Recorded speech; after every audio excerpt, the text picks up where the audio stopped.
Agicorp was always an entity that stayed relevant positively within the scope of the world, creating new medical technologies, genetically engineering plants and food substances that could grow in any condition, but it always seemed to come with gray area ethically, almost an eye for an eye.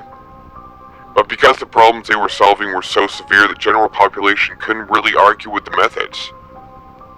With each crisis being tackled, more people began worshipping Agicorp, and especially the ever-charismatic Alazar like he was anointed.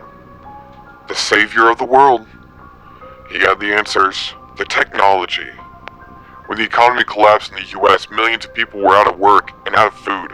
So good old Alazar produced more and more of the genetically modified food substances for low or no cost. That's where the ethical gray area came in. But this time it wasn't gray, it was black. Stained red with the blood of the people. In the modified food there was a chemical called Z1 nitrate he created that made people addicted to it.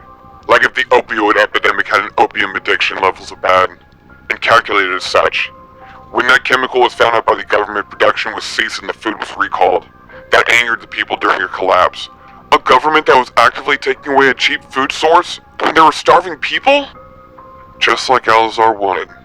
Now he had the power in his hands to lead the opposition. He was the savior. He was the provider. He was the safety. He was the only one acting in the goodwill of the people. Not the president, not the government. That chemical blinded people from realizing that it was caused by Agicorp. That truly Agicorp was creating dependency and cult loyalty. But just like before, that gray area. How can you be mad at an addictive substance if you were getting food while you were starving, when you were in need?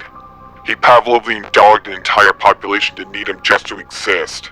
And that's when the population began creating waves of undying support that led to the assassination.